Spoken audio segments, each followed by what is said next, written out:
Welcome back. Ultratech Cement is a big mover today. It's rallied 3.5% at a fresh 52-week high as the company's announced massive expansion plans.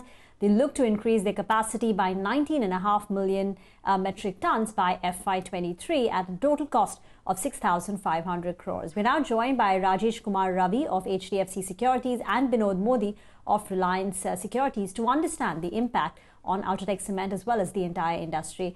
Rajesh, if I may start the discussion with you, more capex, possibly more volumes, it will help Ultratech Cement grow faster than the industry.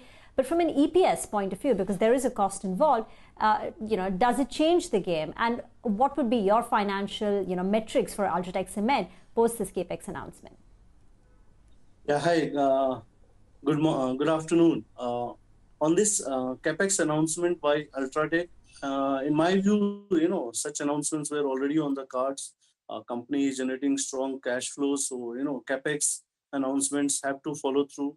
If you see the total cumulative announcement of 20 million ton is around 20% of the 18% of the total capacity, current capacity. So if you analyze it over a 3-year period, it's a 6% CAGR.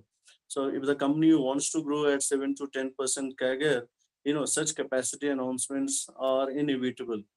And from these capex, if you see, Ultratech was already having low presence from a Ultratech perspective in the eastern market, so it wanted to balance it out.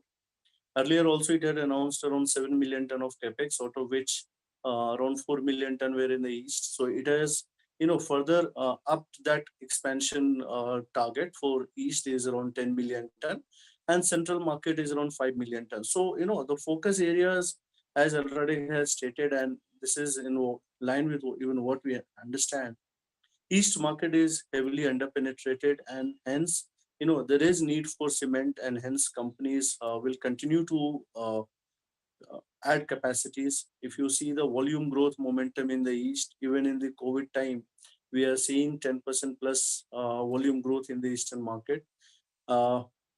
So this as a market will remain a high growth momentum market, and companies with good distribution metrics and strong cost control will continue to do better in the eastern markets. So on an overall basis, these expansions are largely in line with, yes, the contours have been defined now. The capex cost has been lower, and which is a good sign. Now, part of it, the capex cost being the reason for the capex rate being low, in our view, is on account of almost 50% of the announcement being brownfield in nature.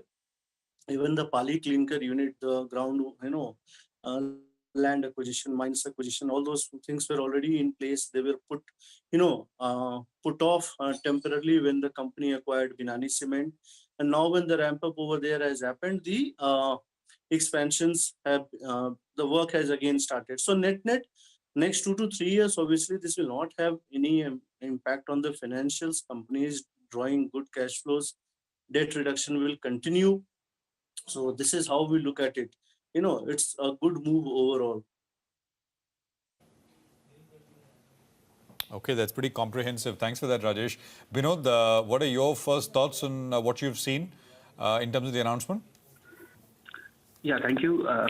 Firstly, I think definitely the capacity announcement was, kind of surprising. It was a positive surprise, considering the fact that such a large, expansion is happening at a lower cost, $57 for the incremental capacity. So that looks, certainly encouraging, because the kind of ROC that, company would be generating from this, current this capex, that is, almost 15%. That is significantly higher compared to what, Ultratech is generating as of now. So I think of late we have seen, for last 4 to 5 years, the main concern for the Ultratech, was around, lower returns ratio. So with, almost 20 million ton kind of, capacity coming at a lower cost, and certainly it will have, better, impact in terms of overall, or blended, returns ratio. That certainly bodes well, for the company, in my view. Ravi, now that we know that cash flows of Ultratech Cement will be deployed for its core business for the next 2 years, will it adequately put to rest any concerns the street may have had of capital allocation perhaps to other, Birla Group companies which may require money, say something like a Vodafone Idea. If the street was concerned about this, does this move put to rest any of those concerns? Exactly, it does to a larger extent. It shows the intent of the management that they are here committed to grow organically, grow the core business and not invest into a non-related businesses. So this obviously addresses that concerns too.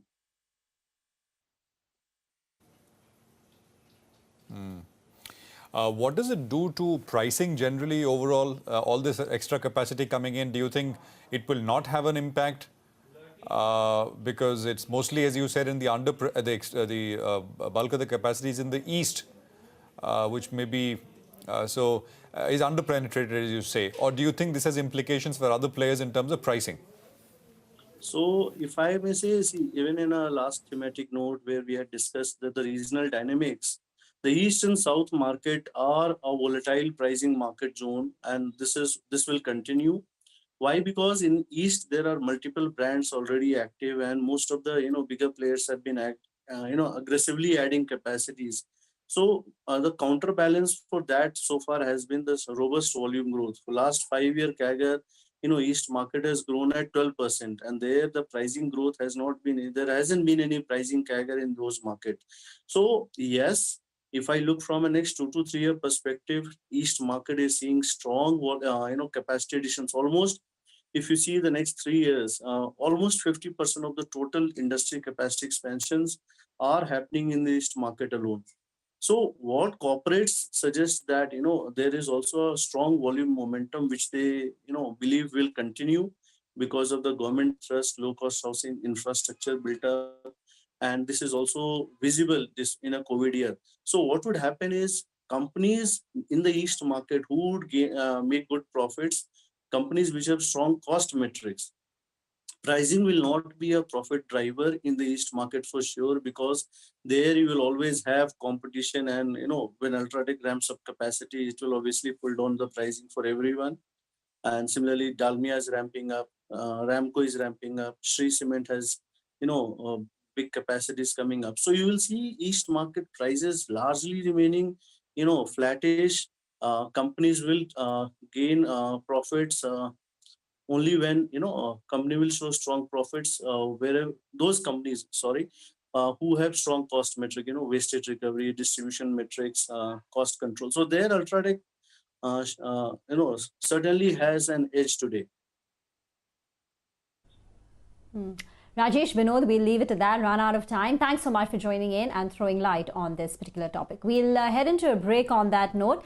But here is something that you, our viewers, must take note of. CNBC TV 18 and the National Stock Exchange have come together to promote investor awareness through a special campaign, Informed Investor, that empowers you to do the right thing with your money. Well, the first thing that we do when we hire a driver is that we check his driving license. This small check gives us surety that we won't meet with an accident. Similarly, while investing, we need to ensure that we're dealing with authorized people, or else we may end up losing our entire capital. Remember, an informed investor is the one who only deals with an authorized broker.